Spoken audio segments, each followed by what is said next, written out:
Y bueno, en el caso de la Secretaría de Gobernación, que preside la Comisión Intersecretarial contra la Trata de Personas, que es un órgano colegiado mandatado por la ley, que es la Ley General para prevenir, sancionar y erradicar los delitos en materia de trata de personas y para la protección y asistencia a las víctimas de este delito, establece que la política pública en materia de combate a la trata de personas tiene que dirigirse por un órgano no unipersonal, sino colegiado. Un órgano que se va a encargar de definir y coordinar los esfuerzos para implementar la política pública en el combate a la trata de personas y la atención a las víctimas. Tiene tres funciones principales.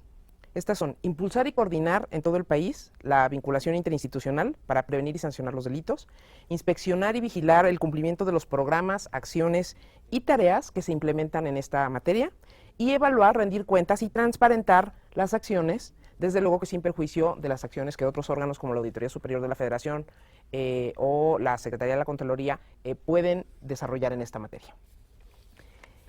Hemos visto que la trata de personas es un fenómeno muy complejo. Antes que un delito, la trata de personas es una situación. Y es una situación verdaderamente compleja por lo que tú mencionabas. Ese momento en el que una persona es, digamos, atrapada para ser explotada. ¿Esto qué significa?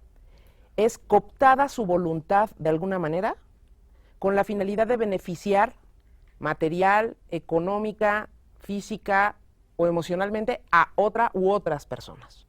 Eso es muy importante porque vemos muchos casos en los que aparentemente el beneficio no es económico.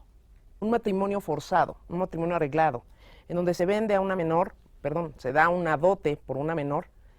El matrimonio con menores de edad en México está prohibido. Prohibido es prohibido.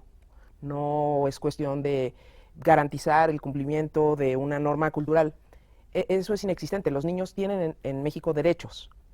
El problema es que seguimos pensando, hay una especie de percepción cultural, ¿no?, colectiva, de que los niños tienen los derechos que los padres quieren reconocerles, y eso no es cierto.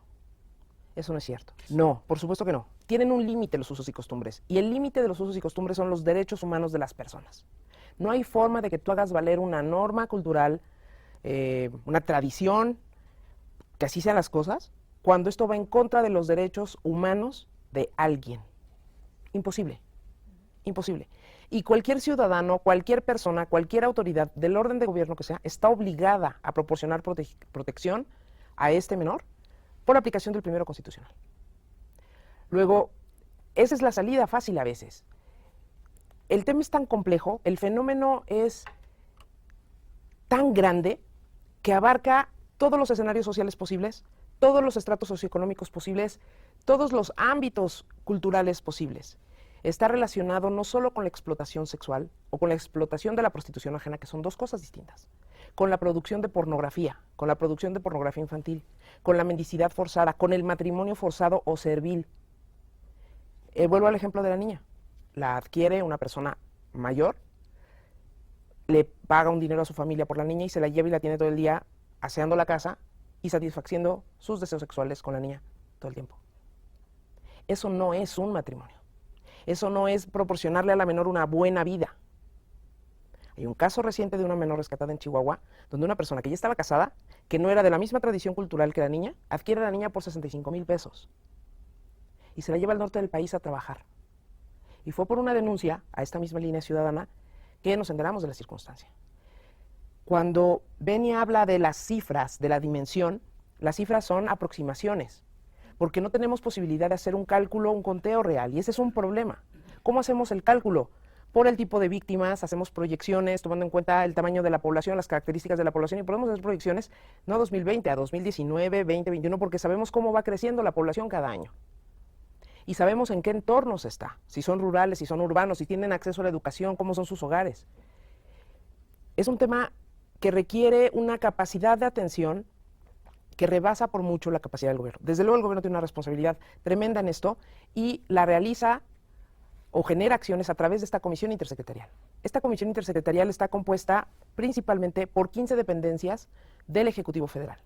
La ley de 2012 es una ley general, a diferencia de la ley de 2007, que es una ley federal. ¿Esto qué significa? Todos los que estarán tomando el curso lo sabrán, México es un país federal, es decir, tiene dos órdenes, en realidad tres, la federación, los estados y los municipios. Y en México pueden legislar, hay cosas que quedan reservadas al ámbito de la federación, que se reservan para que legisle el Congreso de la Unión, y a nivel estatal, cada estado tiene su propia legislatura, y hay materias que se reservan para la legislación estatal. Los municipios no pueden expedir leyes, pero sí pueden expedir bandos municipales, normas que regulan ciertos ámbitos. La trata de personas es un tema que se tiene que ver de manera tridimensional en estos tres ámbitos, a nivel federal, a nivel estatal y a nivel municipal. La trata ocurre fundamentalmente a nivel municipal, en las calles, en las fábricas, en las casas, en los comercios, en los campos agrícolas. Esta comisión que tiene todas estas dependencias que han sido previstas por la ley está dirigido a articular sus acciones y sus programas para generar herramientas de prevención de la trata de personas, persecución del delito de trata de personas y protección de las víctimas que se van rescatando en esta materia. ¿Quiénes conforman la Comisión Intersecretarial? La Secretaría de Gobernación, la Secretaría de Comunicaciones y Transportes, la Secretaría de Relaciones Exteriores, la Secretaría del Trabajo y Previsión Social, la Secretaría de Salud, la Secretaría de Desarrollo Social, la Secretaría de Educación Pública, la Secretaría de Turismo, la Procuraduría General de la República, pero también están la Comisión Nacional de Seguridad, el DIF Nacional, la Comisión Ejecutiva de Atención a Víctimas, el INMujeres, el Instituto Nacional de Migración y el Instituto Nacional de Ciencias Penales. También está compuesta, es una mesa muy grande, por participantes que son representantes de los tres órdenes de gobierno y de los tres poderes de la Unión. Acuden a las sesiones de la comisión la presidenta de la Comisión Especial contra la Trata de Personas de la Cámara de Diputados, la presidenta de la Comisión de Trata de Personas de la Cámara de Senadores, el Consejo de la Judicatura Federal, la CONAGO, la Conferencia Nacional de Gobernadores, con 3 gobernadores está representada, la Conferencia Nacional de Municipios y las otras 2 asociaciones de municipios, es decir, a nivel municipal tenemos también una triple representación, la Comisión Nacional de los Derechos Humanos, el Consejo Nacional de Población, la Federación Mexicana de Organismos Públicos de Derechos Humanos, esto es una representación triple de los defensores de derechos humanos a nivel estatal, 3, y de la Conferencia Nacional de Procuración de Justicia. Tenemos 3 procuradores estatales también sentados en la mesa y un representante del Consejo Nacional de Seguridad Pública, que quien asiste es el secretario técnico del Consejo, que es el Secretariado Ejecutivo del Sistema Nacional de Seguridad Pública. Estos son los actores principales del diseño de la política pública y de la implementación de acciones de política pública en el país. ¿Por qué ellos y no otros? Porque cuando se configuró la ley en el 2012, se tenía una idea muy clara de la vinculación entre la trata de personas, los beneficios económicos que reporta a la delincuencia organizada fundamentalmente y a otro tipo de delincuencia, y la naturaleza triple, ¿no?, que tiene para su atención. Hay que ir arriba al río a prevenir que sigan arrojando bebés entonces necesitamos combatir las causas que generan la trata de personas. Las causas son múltiples y también vamos acercándonos a ellas por aproximación. ¿Cuándo vamos a prevenir definitivamente la trata de personas? Cuando todos los ciudadanos de este país estén conscientes de que no tenemos nadie, ningún derecho sobre ninguna otra persona. Ese día se acaba la trata. ¿Cómo hacemos eso? Con un enfoque cultural, con un enfoque educativo, con un cambio de percepción, con dejar de pasar las actitudes, los comportamientos sociales que muchas veces hacemos sin darnos cuenta, los estereotipos, todas estas cosas que afectan la posición de una persona frente a otra. Es importante que mencione esto porque durante la presente administración de 2013 a la fecha, que me ha tocado encabezar los trabajos de la Secretaría Técnica, hemos hecho un esfuerzo grande por invitar a otras autoridades que no están previstas por la ley y que su posición es fundamental para entender la complejidad del tema de la trata. Por ejemplo, la Secretaría de Economía no está prevista. Y sin embargo, ¿quién autoriza el desarrollo de las empresas en el país? La Secretaría de Economía. ¿Quién más? Bueno, pues el CDI, que es el Consejo Nacional para impulsar el desarrollo de los pueblos indígenas. Hay una evidencia empírica importante de que la población más vulnerable está en ámbitos donde es fácil aprovecharse del contexto cultural distinto, de la ignorancia de las personas, de la pobreza de las personas o de la marginación de las personas. Sí hay una relación importante. Esto es, cuando un ciudadano no ve satisfechos sus derechos fundamentales de manera regular, pues prácticamente cualquier oferta, ¿no?, que te permita salir de esa posición puede resultar atractiva. Y esa es la manera más fácil de enganchar a alguien. Nosotros no estamos exentos, desde luego, y voy a poner un ejemplo. En mi caso, a mí me dicen, oye, te vamos a invitar a hacer una estancia de postdoctorado en Noruega. No hablo noruego, no conozco Noruega, no sé cómo es la gente. Y yo me encanto y digo, sí, porque ya estoy harta, ya me quiero ir. Y me voy y llego a Noruega y ¡zas! A mí, ¿no? Con el nivel educativo, con la preparación, con recursos. Pues es que justamente eso es la trata. Pero podemos entender que entre mayor exposición y durante más tiempo se tiene a condiciones de precariedad, a falta de acceso a oportunidades, pues más vulnerable eres a que cualquier oferta te resulte altamente tentadora.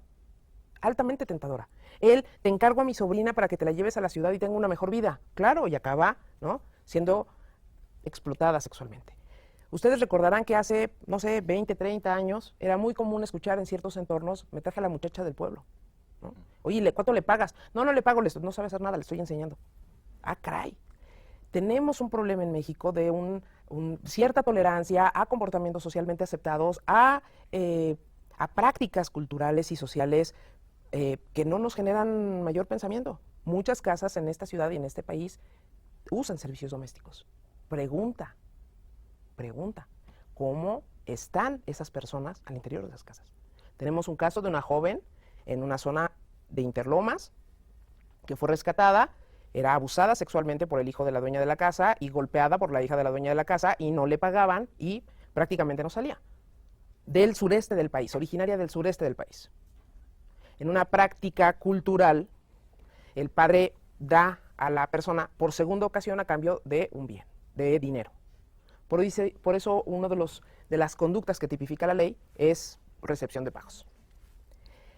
Entonces, está SDI, está la CONAPRED, está la CONADIS, que son la Organización Internacional para las Migraciones, gracias, la ONU y desde luego los tribunales federales del país. Y la idea es que con la organización y la generación de estrategias perfectamente articuladas entre todos estos actores podamos sacar adelante estos tres ámbitos: prevención, persecución, protección y también desde luego pues participación, porque sin la sociedad civil estas acciones no son nada.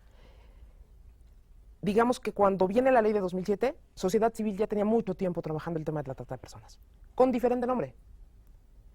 Porque la trata de personas efectivamente es un fenómeno que sucede desde hace muchísimo tiempo. Y esta capacidad de abusar de otro, de explotarlo, de beneficiarnos económicamente del trabajo o de la integridad de otro, es en lo que consiste básicamente la trata de personas. Si todos los casos de abuso, de explotación, de aprovechamiento del trabajo y de la integridad de otro es delito o no, ese es un tema de aplicación de la ley. Pero desde luego tendríamos que estar todos de acuerdo, y cuando digo todos me refiero a la sociedad en general, en que estos comportamientos deberían de ser absolutamente inaceptables, más allá de que sean perseguibles como delito o no. ¿Es importante perseguir los delitos? Sí. ¿Es importante desarticular la delincuencia organizada que se beneficie económicamente de esto? Pues sí, pero pues hay mucho más de lo que se puede hacer a nivel social para poder comprender y para poder atajar este tema. También nos acompañan en la mesa expertos académicos y expertos de la sociedad civil. Tenemos una representación triple de cada uno de estos dos. ¿Qué ha pasado en el país? Bueno, pues en el país, entre el 2012 y el 2018, hemos tratado de impulsar el establecimiento de las comisiones intersecretariales estatales, que son los órganos que a su vez tienen la obligación de replicar esta información a nivel local. Tenemos también las fiscalías, que son los órganos de persecución del delito y son órganos especializados. Es importante la especialización porque son delitos difíciles de probar. Se requiere probar circunstancias que no corresponden, por ejemplo, al homicidio. Tienes a la persona, tienes al muerto y tienes la pistola, estás prácticamente hecho. En el tema de trata no, necesitas probar muchas circunstancias, muchas de ellas son subjetivas. Fiscalías nos faltan 4 también a nivel nacional en estados importantes. Tenemos obligación por la ley también de contar con un ordenamiento legal que esté alineado con Palermo, que esté alineado con la ley general, es decir, que incluya la tipificación desde la perspectiva de conductas, medios y fines.